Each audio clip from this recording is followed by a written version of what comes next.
Bago pa man magsimula ang regular season, opisyal na nga pong pinapirma kahapon ng Golden State Warriors si Moses Moody ng extension ng 3-year $39 million.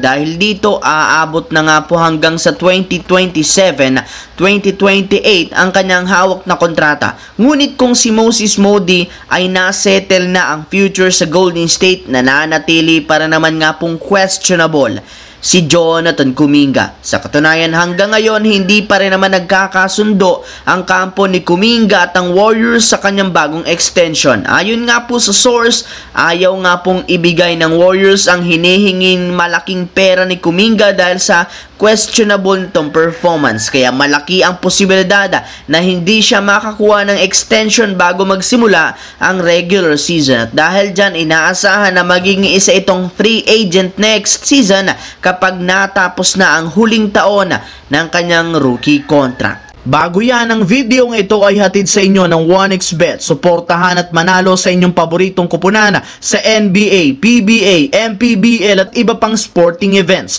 Maaaring makakuha up to 12,000 cash bonus sa inyong first deposit gamit ang aking promo code. Pag tama prediction mo, panalo ka. Simple lang, pindutin lamang ang link sa comment section at mag-register gamit ang inyong GCash account para makapag-cash in at cash out. Isang paalala, tumaya ng responsable.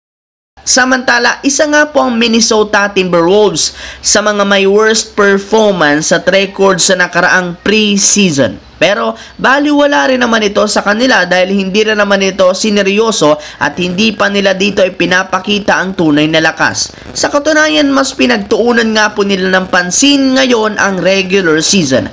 Mismong si Anthony Edwards na ang nagsabi at matapang na una ninyong makikita nga daw ang mas pina-improve na Timberwolves sa kanilang unang game laban sa Los Angeles Lakers dahil sisiguraduhin nga po niya na maipapanalo nila ito. Alam nga po niya kung gaano kahalaga ang first game sa bawat NBA season since ito ang magbibigay sa kanila ng momentum. Kaya dudurugin nga daw talaga niya ang buong koponan ng Lakers bukas na nangangahulugang mukhang kailangan nga pong paghandaan ni LeBron na syempre si Anthony Edwards sa buong Minnesota na sa napakaraming players na kaya mag-step at kayang magtala ng malalaking puntos. Sa kabilang banda naman, magsisimula nga po ang bagong regular season sa isang double header kung saan uumpisan ito ng labanan ng New York Knicks at defending champions na Boston Celtics sa TD Garden. Sa madaling salita, dito nga po gaganapin ang ring ceremony ng Celtics matapos silang magkampiyon. Kaya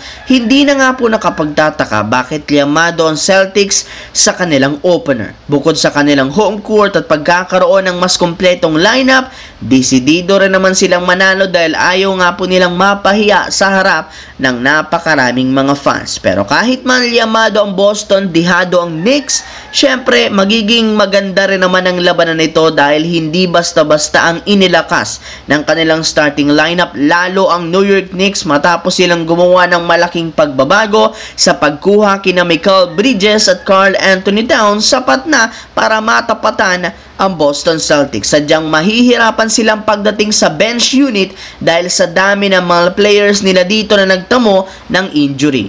So yun lamang mga idol ang ating bagong video ngayon. Once again, this is your J-Zone TV. Huwag kalimutang mag-like, mag-subscribe, pindutin ang notification bell sa akin channel para lagi kayong maging updated sa mga videos na pinapalabas ko. Isang malaking shoutout sa lahat mga idol. Thanks for watching. Hopefully nag-enjoy kayo ngayon.